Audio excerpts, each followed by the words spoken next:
Welcome to Edfu Temple, the most preserved and completed temple all over the country. On the Nile River between the cities of Luxor and Aswan lies the stunningly well-preserved Temple of Horus at Edfu. Construction of the temple started in 237 BC and took well over 200 years to complete. It is one of the best preserved ancient monuments in all of Egypt. The temple is dedicated to the Egyptian god Horus, who is the avenging son of Isis and Osiris. Please listen while my exceptional Egyptian guide describes the history and meaning of this beautiful temple. Beautiful. Isn't it amazing? Can I film you? Your talk? Yeah. It's amazing, isn't it? Yes, it is. Yeah, I agree. This is like one of the best temples ever, that you can see the structure and the construction inside the temple.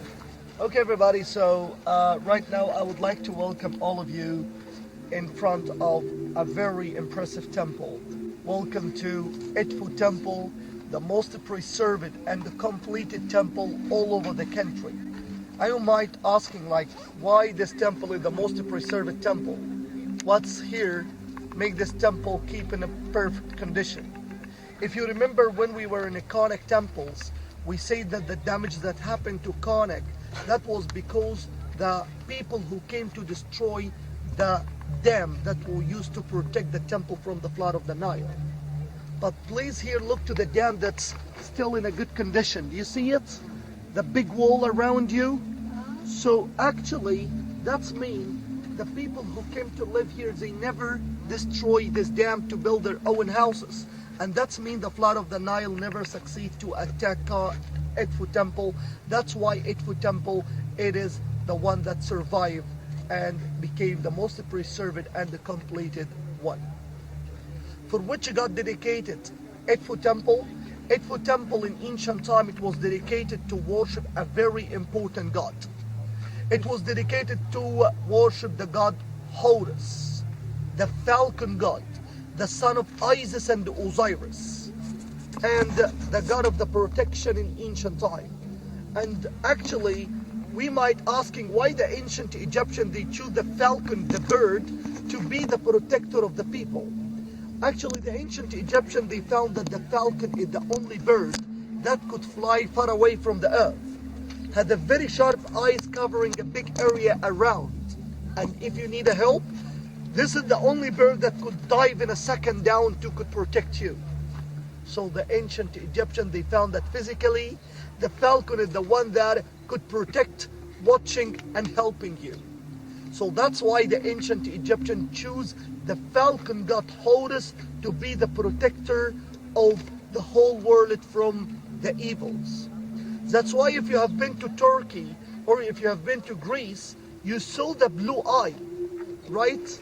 But actually the idea, it started from here, which we call it the eye of the god Horus.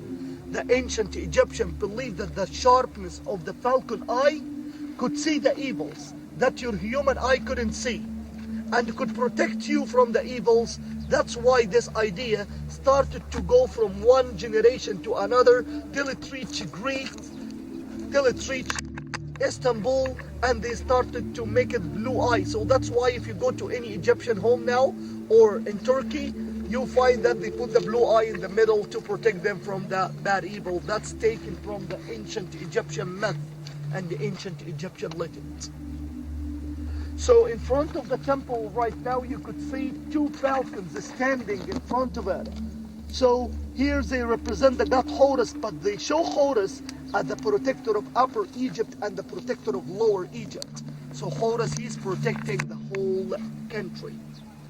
While behind the falcon, we could see a massive facade of the temple.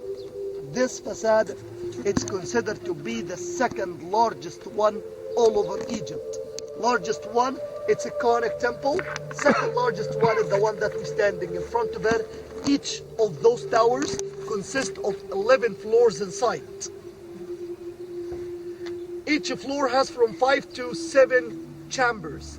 Those chambers were used in ancient time by the high priest. Then it became used by the Christian during the Roman persecution. They used to come and to hide inside the chambers. So look to the design of the facade, please. It consists of two towers. One on the left, one on the right, one to refer to the west bank of Egypt, one to refer to the east bank of Egypt, and the Nile running in the middle. If you look to the top of the entrance, you are going to meet with the great god Amun-Ra, the sun disk. Do you see the sun disk? And you find two cobras came out from the two sides. Why the two cobras? Actually, we found that the cobra, they don't have a lid to shut the eyes during sleeping.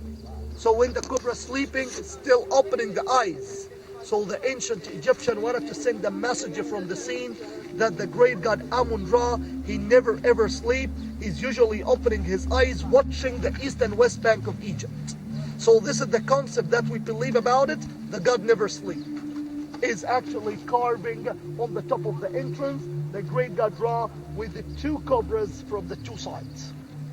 And you could see some remains of the colors on the both sides, and that's a real and original colors. And you should to know that the whole temple was painted and colored with the same colors like the one at the top of the entrance. But unfortunately, because of neglection and end of the religion and the erosions, the colors disappear step by step. But fortunately, we have some remains of the colors to could let us imagine how was the temple when it was each small part painted and colored. So right now, let's go, my friends, to explore one of the most interesting temples that you could ever say. It's only attached to attack, not because he's hungry or he wanted to eat. He just like to kill. According to the ancient Egyptians, the falcon-headed god Horus was originally the sky god, whose eyes were the sun and the moon. Raised by Isis and Hathor after his father Osiris was murdered by his brother Seth. Horus avenged his father's death in a great battle at Edfu. Seth was exiled and Horus took the throne. Thus, all pharaohs claimed to be the incarnation of Horus, the living pharaoh. This is the festival hall, which marks the beginning of the oldest part of the temple, built around 237 BC under Ptolemy III and IV.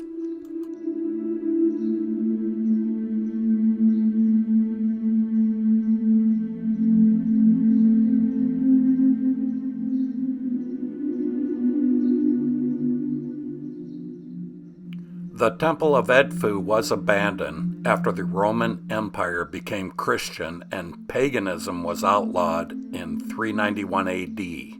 It lay buried almost to the top in sand, with homes built over it, until it was found and excavated by Auguste Marionnet in the 1860s. This is the inner sanctuary where a golden statue of Horus once stood upon this shrine.